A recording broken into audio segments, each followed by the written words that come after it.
Hey there, and welcome back to the Complicated Kids podcast. I'm your host, Gabrielle Nicolay, and this is a solo episode on surviving the holidays.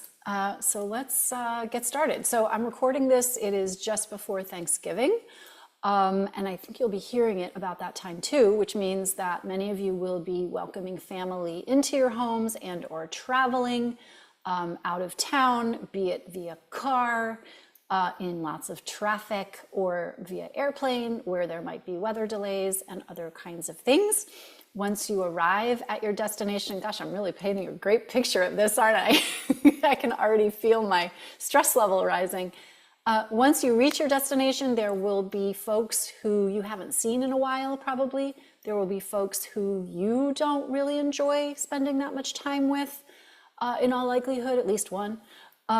And the same is going to be true for your complicated kid, right? They haven't seen these people in a while, probably. And if your complicated / orchid kid is anything like others, they don't really love novelty.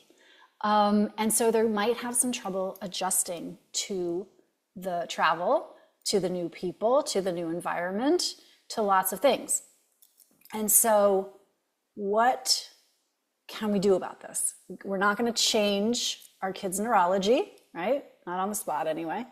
And so what are some things that parents can do to prepare both yourselves and your children for the changes in routine that are going to happen over the holidays? So let's start with the adults in the room, because we are the ones with the fully cooked brains, right?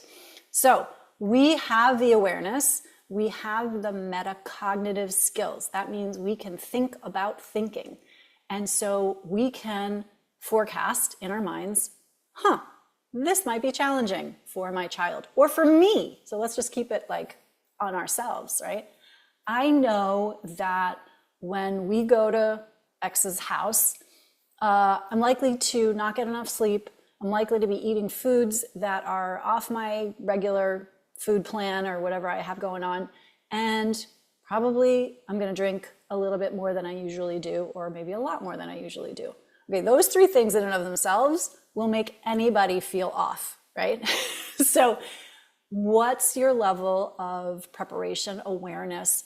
What's your plan for going into that situation? It might be worth having one, particularly if you've got kids who are going to need your nervous system to regulate, right? That's the co-regulation piece. So we got to keep our own nervous systems as intact as possible while also enjoying, the lovely goodies that we get over the holidays. It's this push-pull, right? Of like, where is the point of diminishing returns? And so how can we keep our nervous systems as regulated as possible, as healthy, intact, ready as possible when we are in different situations? Certainly one of those ways is to get enough sleep if you can, go for walks by yourself, take deep breaths. And at this point in time, like it's been mentioned so often, but this is like actual neuroscience, right? Which is breathing actually helps your parasympathetic nervous system get active. Your parasympathetic nervous system is the one that calms you down. It's the rest and digest portion of the program. And so if we are real tight, and if you're watching this on YouTube, my shoulders are going up, my throat is getting tight, you can see the muscles in my neck are kind of active, my stomach is clenched. If we're walking around clenched, that is being broadcast to our children. There's nothing you can do about it. There's nothing you can say about it that is going to change the fact that that energy is being transmitted to the world around you. So are we always going to be able to like just turn on the yum and like be all happy, hunky-dory all the time? Absolutely not. Particularly not when we're in the middle of a family, whatever, right? And when there's a change in routine and we're away and blah, blah, blah. Okay, but can we at least be aware that that's happening and take a breath? That we can always do. We can always pay attention to our breath.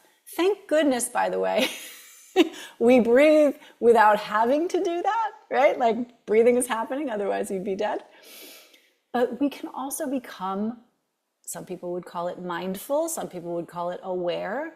We can become aware of our breath as a tool for self-soothing, okay?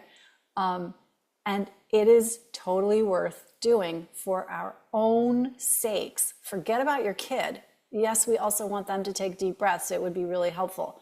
But you're going to get more bang for your buck if you use this strategy for yourself.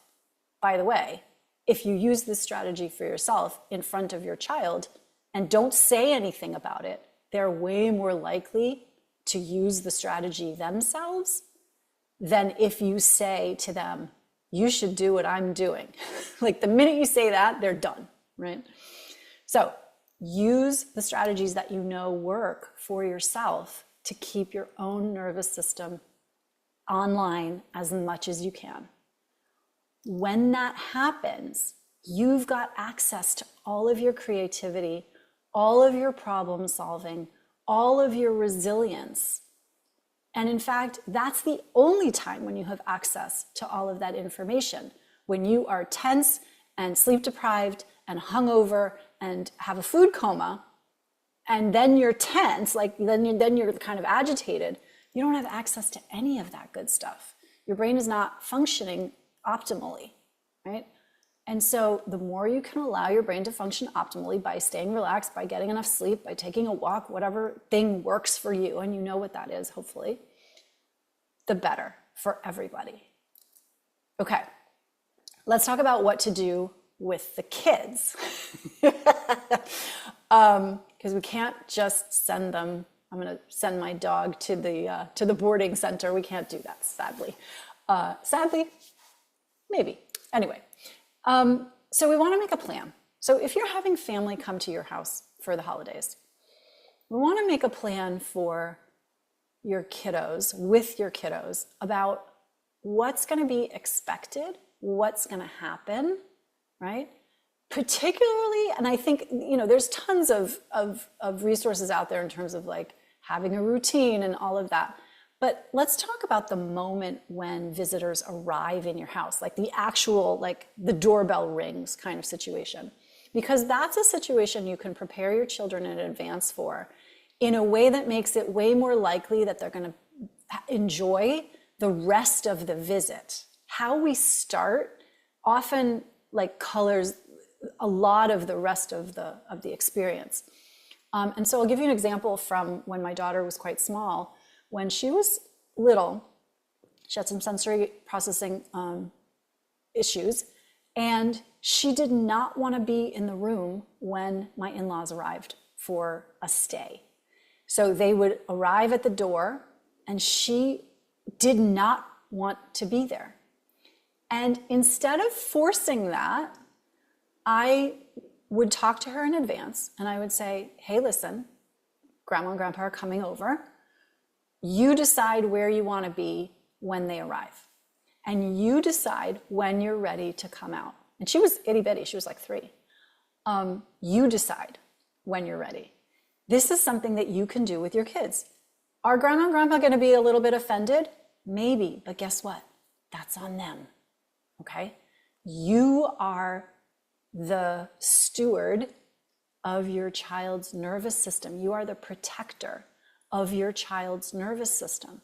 And you get to stand in the middle of the two parties in defense of your child's nervous system.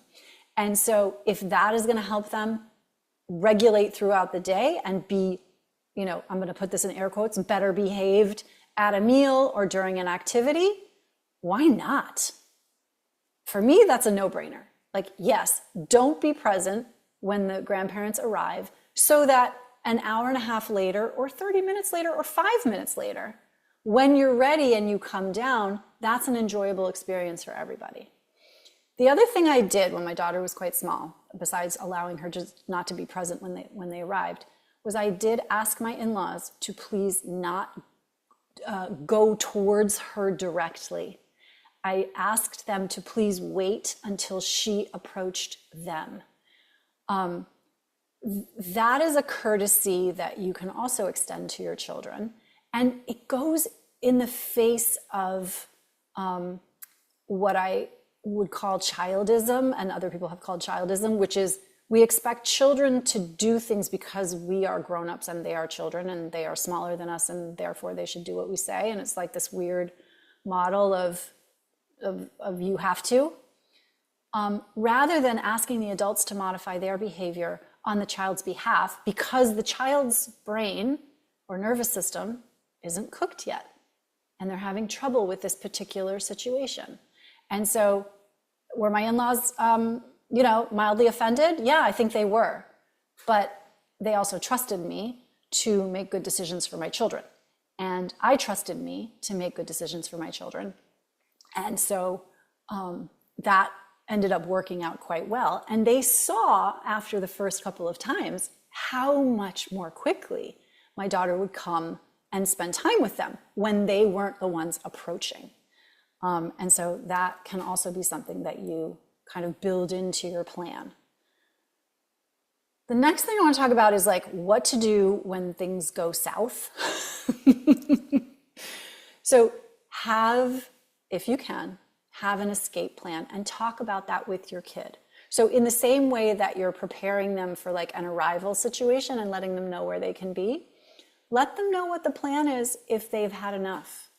Let them know they're allowed to go to their room if dinner becomes too overwhelming. Let them know they're allowed to come and sit on your lap. Pre-plan that as much as you can so that everybody's real clear on what the expectations are and that they feel like they can come to you and say, hey, this is getting wonky for me. Let's go, right?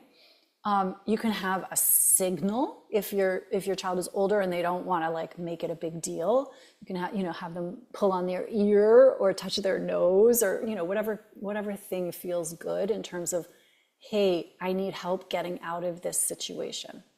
And then there's a little bit of back and forth here in terms of like, are you willing to take a hit for the team, take a hit for your child, and miss the rest of that gathering where you may be having a very good time? And so there's that as well, right? These are trade-offs that we make, and it is up to us to kind of calculate what the benefits and the risks are and like act accordingly, and not to resent it, just to know that we're making a calculation just for now, right?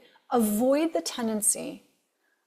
This is something that comes up a lot when I'm coaching parents is it's always going to be this way.